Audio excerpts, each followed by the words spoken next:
Pandanglah ini umat Nabi Muhammad dengan penuh kasih sayang. Ini yang sering kita lupakan. Memandang dengan penuh kasih sayang. Itu umat Nabi. Nabi itu setiap malam berdoa untuk ini semuanya. Bahkan doa Nabi dengan derai air mata, menangis untuk umat beliau. Tapi kenapa kok kita kadang berbuat zalim kepada umat Nabi? Karena kita lupa. Ngaku sambung dengan Nabi tapi kita lupa bahwasanya ini adalah umat baginda Nabi sallallahu alaihi wasallam. Ada seorang imam min ahli bait Rasulullah sallallahu alaihi wasallam, namanya Imam Muhammad. Imam Muhammad Al-Baqir. Beliau suatu ketika mendengar berita. Ini cara pandang ini yang penting. Beliau kedatangan berita bahwasanya, ya Imam, tetangga sebelah ada yang berbuat zina. Tetangga kampung, bukan tetangga sebelah. Kampung sebelah ada orang yang melakukan zina. Imam Muhammad Al-Baqir mendengar berita seperti itu, menangis dengan derai air mata. Sampai yang memberitahu itu ketakutan, ya Imam, kenapa kau menangis seperti itu? Apakah itu sekerabatmu, saudaramu? Imam Muhammad mengatakan, tidak, itu bukan kerabatku. Lalu kenapa kau menangis? Yang aku tahu bahwasanya di kampung sebelah semuanya umat Nabi Muhammad, itu artinya yang telah berbuat zina adalah umat Nabi Muhammad. Sallallahu alaihi wasallam. Seketika Imam Muhammad Al-Baqir mengangkat tangan dan berdoa, ya Allah, ampuni dia ya Allah, dan tutup aibnya ya Allah. Padahal nggak ada hubungan sanak kerabat, tapi bisa menangis.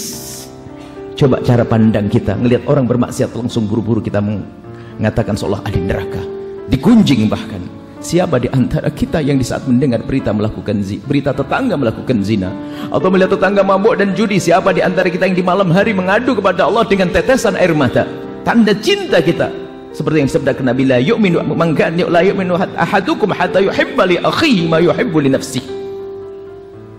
Tidak sempurna imanmu kecuali kau mencintai saudaramu seperti mencintai untuk dirimu sendiri.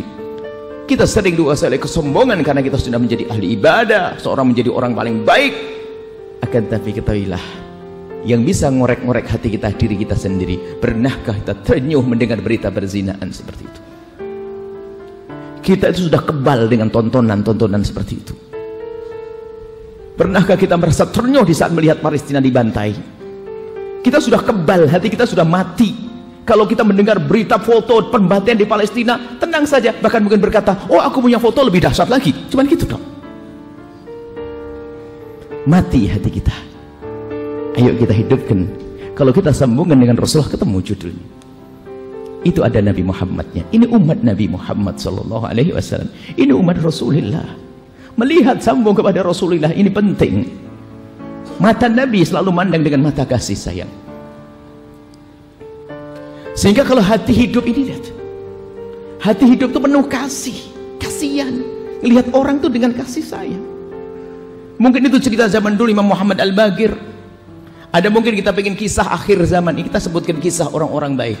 Habib Abdul Qadir bin Ahmad As-Saghaf yang baru wafat, seorang kutub wali besar. Bagaimana kisah beliau, lihat, begitu kasihnya dengan umat, begitu kasihnya dengan jamaah, begitu kasihnya dengan muhibbin beliau. Kisahnya beliau itu ceritanya diampirkan ke rumah salah satu muhibbin beliau, pecinta beliau, murid beliau. Beliau mampir ke tempat tersebut. Setelah mampir ke tempat tersebut, siapa yang tidak senang didatangi oleh beliau? Girangnya luar biasa, gembira. Dan begitu gembiranya sampai selesai dihormati di tempat beliau, Al-Habib Abdul Qadir bin Ahmad pamit. Setelah pamit diantarkan, adabnya orang yang punya rumah mengantarkan, diantarkan sampai ke mobil. Habib Abdul Qadir masuk mobil, ditutupkan pintunya. Saking senang masih ngobrol, nanti Habib gini hampir lagi nanti ya. Iya selesai cukup mengayomi, lihat. Setelah itu jalan. Setelah jalan beberapa puluh meter, Al Habib berkata kepada sopirnya, sopir berhenti. Kenapa ya Habib? Pintunya menjepit jempol saya. Ya Habib, kenapa kau tidak ngomong mulai tadi? Aku takut di saat aku mengatakan itu dengar keluhanku, dia akan menyesal seumur hidup. Aku tidak ingin hatinya sakit. Allah sallu ala Nabi Muhammad.